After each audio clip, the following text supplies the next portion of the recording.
On Sunday night Australian time, a documentary will air in Germany on ARD television. It's the work of Hajo Seppelt and his team, a documentary maker who's focused on doping in sport for many, many years. This current one has taken 2 years to actually get to completion. It alleges that in 2021, ahead of the Tokyo Olympic Games, 23 Chinese swimmers, some of whom went on to win gold medals in Tokyo, had tested positive to the drug TMZ, the banned drug TMZ. Now, WADA has put out a statement saying that they were across this, that the Chinese authorities did inform them, that they looked at the Chinese authorities' investigation. They did an investigation of their own, although not in China, because it was COVID at the time and nobody could get into the country. And they've also referred it on to legal experts, and they've taken advice from the manufacturers of TMZ about how long it can stay in the body, about what sort of impact it has on performance, etc., etc. But what has happened is, because nobody knew about that, and because the usual system is that once somebody tests positive, they are provisionally suspended pending an investigation, and then they can either make a return or they are suspended for, in fact, a doping infraction. The situation in China was that it was deemed that it was so many of them tested positive because it was a contamination. The hotel they were staying in, there was some contaminated product, they ingested it, hence the TMZ turned up in their system. WADA says that is consistent with their own investigations. However, there is all sorts of controversy now. The New York Times ran a story yesterday. They worked somewhat in conjunction with TMZ. They were sharing notes because they were both working on the same story across the same time. But right now I'm joined by Olivier Rabin, who is the Senior Director of Science and Medicine for the World Anti-Doping Agency. Olivier, thank you so much for joining me once again. There's all sorts of noise around this story, and we'll get into the details of the story specifically in just a moment. But I need to start with this, since the latest development overnight. I've just woken up in Australia. It's early morning. And Travis Tygart, who is the CEO of the US Anti-Doping Agency, has put out some pretty strong message, basically saying that he's accused WADA and the Chinese Anti-Doping Authority of secretly sweeping positives under the carpet. He says they have not followed global rules that apply to everybody else, that all of those with dirty hands in burying positive tests and suppressing the voices of courageous whistleblowers must be held accountable to the fullest extent of the rules and the law. How has WADA responded to that? Well, as you have read, over the past few hours, WADA released several communiques, and there are different levels. One is investigation. If you look at those communiques, there is science and medicine, and there is certainly a legal dimension in this dossier. And for all these elements, I would certainly refer you to our legal team who is taking over this. Okay, so let's park Travis Tygart and USADA over there. As we know, the documentary is going to air on German television later tonight, talking about these 23 Chinese swimmers that tested positive before the Tokyo Olympic Games. Now, you were heavily involved in that, given your role as Director of Science and Medicine. I want to know what kind of length WADA went to investigate when you heard, and in fact, when did you hear that this had happened, and why was it not made public? Because I guess that's where the crux of a lot of this is. In most other jurisdictions here in Australia, there would be an immediate suspension until an investigation had been done, and then the athlete could either come back or there would be a suspension for a doping infraction. So can you give us the details around that and why nobody knew of it? Thank you, Tracy. I can certainly give you my perspective from science and medicine because, as you mentioned, I've been quite involved in the review of this dossier. Initially, we were informed by our legal department that there were cases of trimetazidine that would come to us because they know it takes time to review thoroughly some of those cases, and they informed us. And then a few weeks later, they came to us with a dossier and they say, look, science, could you look into this and could you tell us whether the hypothesis of a contamination is acceptable? And so we started to review all those cases. Obviously, we knew there were several athletes, same competition, same location, same substance. We had the estimated concentrations found in urine, and we started our work. And usually the big part of what we're doing is to look at the metabolism and the pharmacokinetic of the substance and see whether it would make sense with a doping scenario, which we did. We looked at there are very low concentrations. We look what it would have meant in terms of doping, using this substance for doping. We contacted the manufacturer of the substance, of trimetazidine. We extracted information that was never published on the metabolism of this substance. We worked with them to modelize the expression of this substance at very low concentrations, very low doses, which we did. So we could have a very good view of the fact that the substance could not be used during the event as a doping agent. We went beyond this. We looked at the connections of the different athletes with some coaches, whether they were coming from the same regions, whether, again, they were having the same coaches, and all sorts of information to try to find a doping angle, which didn't exist. And I think the most interesting part of this dossier is that there were a few athletes who have been tested several times during the event, and some of them had patterns which were not compatible with an excretion for doping use of trimetazidine. Some were negative at the beginning, positive at the end of the competition. One was even positive, then negative, then positive again. So there was no pattern we could determine. And then at very low concentrations, plus the information provided by the investigation conducted on site by the Chinese authorities, did not allow us to disprove the hypothesis of contamination. So on this, we reported our conclusions to our legal colleagues that there was no sign that there was a doping scheme.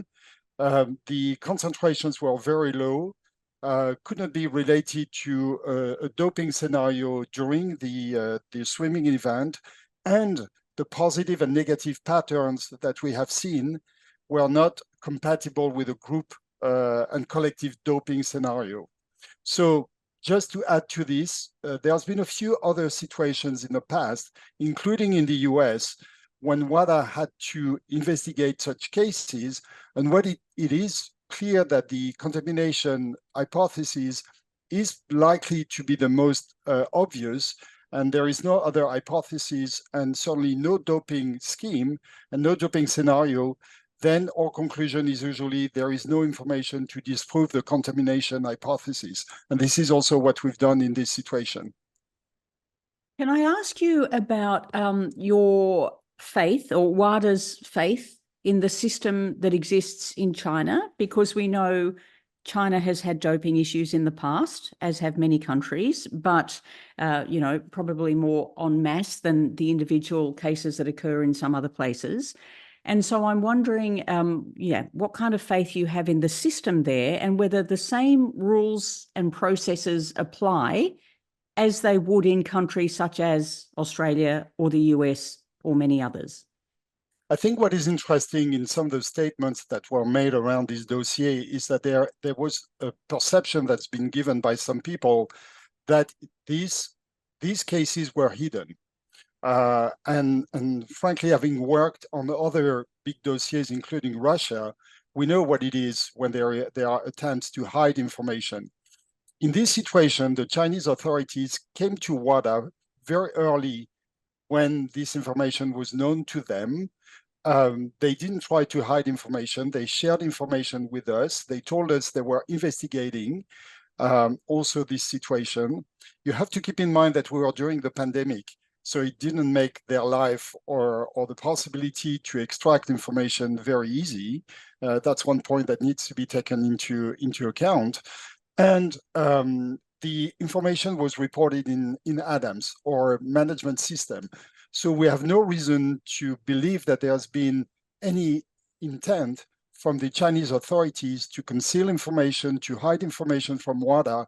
Quite the opposite. And if you want to think about trying to hide information, what we've seen in the Russian dossier is that usually the lab is complicit to this information and hiding information. In this situation, the lab did report all the cases the way they should have reported them. There was no attempt to hide the information from us. It was reported in Adam, so due process was followed. And what the Chinese authorities did is when they've seen the number of cases all related to the same substance in the same event, which was, by the way, not a qualifying event. We are not talking about an event that had any consequence on qualification for the Olympic Games or any major competition. They were very transparent in the way they reported the information and kept us informed of the cases as they were progressing in their investigation.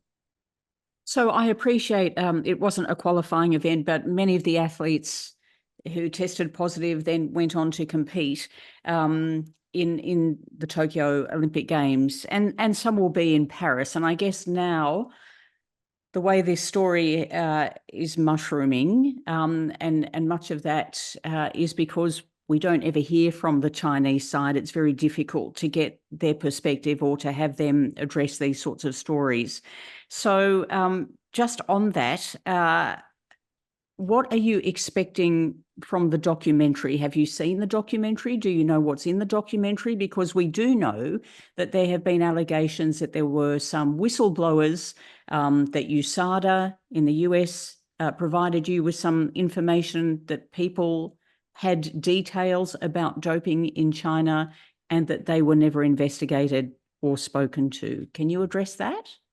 Well, not into the detail because investigation is not my area of responsibility at WADA. What I do know, to give you more information around this aspect of investigation and sharing of information, once we, and again, I speak from my science and medicine side and wherever I've been involved in this dossier, WADA, what I do here is that WADA heard about some information from USADA, communicated with USADA, requested from USADA sharing of information, which I understand never occurred.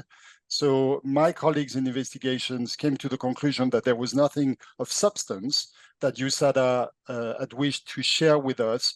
What I do know as well is that I was personally involved in sharing this information with the investigation unit of the ITA, the International Testing Authority, that is overseeing swimming. They came to us and we shared all the information we had, including our conclusions, of course, and the process we followed to review this dossier. We also indicated that we compiled all the information on the drug metabolism that is involved, including from the pharmaceutical manufacturer. So at that point, we're very transparent at WADA with whomever came to us, including ITA or USADA, to say, look, we can share information, we have nothing to hide, we can share it with you. Also, and as a sense of reciprocity, if you've got information to share, please do so. My understanding from my colleagues in investigations is that they receive absolutely nothing from USADA or from the ITA on this dossier. How do you then view this, Olivier? Because I know that people everywhere are putting a lot of time and effort into this, whether you're talking about WADA or the ITA or even USADA doing what they do. But I'm also conscious that there's been reference several times to this new law in the United States. And there's been reference made in the New York Times article by Tariq Panja and one of his colleagues that the FBI has some involvement in this. Are we seeing a situation where, politics again comes into world sport when you're talking about something at this level? And I appreciate politics is not in your portfolio either, but it affects all of us, doesn't it? And these stories constantly end up being battled on those fronts. Well, what you're referring to is the Rodchenkov Act, as it is called in the US, which gives the power to the investigation to the US authorities to investigate dossiers outside of the US when it is considered that US athletes have been spoiled. Frankly, this is their law. If they want to come to us, to WADA, and ask questions, they are welcome to do so. We collaborated with the FBI in the past on the Lance Armstrong case. Whenever it is needed, WADA is absolutely transparent, and we collaborate with the investigation authorities. So we have absolutely no problem. We will share information as we did share information with others when it is justified. So I don't have a problem. Now, the political side, as you say, politics can be everywhere. And this is why in my situation, with my responsibility at WADA, when we review cases, we don't want to know where the athletes are coming from. In most cases I review, I don't even know the nationality of the athlete. I don't care about the nationality of the athlete. It doesn't influence science. So all I need to know is really the sport, is really what we're dealing with, and whether the explanations from the athletes are plausible or not. This is really what I'm taking. Then what is done outside of this, of my area of responsibilities, other people's responsibility. What I've seen, and I won't go beyond this, what I've seen in some of the statements that have been made in this situation, I haven't seen the broadcasting by ARD. So we'll see tomorrow when it is broadcasted on Sunday evening German time. But again, I don't see anything that is going to surprise us, because again, we reviewed this dossier very thoroughly. We had, I believe, from what we've seen, all the information that was needed to review this dossier. Now, they may have other information, but then the question will be why they didn't share this information with us, knowing that we were running an investigation, and that when we have new indication, we can always reopen an investigation. So to me, it's a little bit surprising, unless there is an intention to try to take a different angle and maybe try to criticize WADA, which has been the case by some of the people who have been vocal in the media. And but we'll see. But again, from our perspective at WADA, we have nothing to hide. If the FBI wants to come find, we will discuss with them. We will share the information with them and with our colleagues from other investigations department as well. So for us, again, we are very transparent in the way we did review, and things are all clear from our perspective, at least. It seems from everything that you've been saying that if we take that into account, the stories that have developed about medals being redistributed and taken off the Chinese, there's no prospect for that at this point, is there? Not from what I can see. I'm not a legal expert again, but from what I do see, no, because there was no case to report. We did review all the information that was available. There were external experts, both in science and legal, being involved. It's not just a WADA internal decision. And those people, everybody came to the conclusion that there was nothing to, first of all, at the scientific level, to disprove the contamination hypothesis. And what I do understand from the legal side, both internally at WADA and externally to WADA, the conclusion was that the dossier would not be strong enough anyway to do anything in court. So that was the end of the story. And unless there is additional information that is brought to the case, I think this is where it's going to stand. As you do know very well, Tracy, I mean, when WADA has any doubts, and if we talk about this substance, we know that recently there was also a very high profile case during the Beijing Winter Olympic Games, and WADA did not hesitate to go well beyond what a lot of organizations would have done to expose this case and sanction the athlete. So we never shy away from doing our job, whatever the country, whatever the level of the athlete.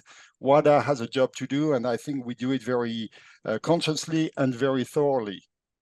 So why do you think it has escalated to this point?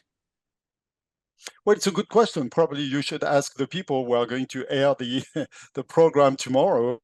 And maybe people will claim that they've got information that we may not have.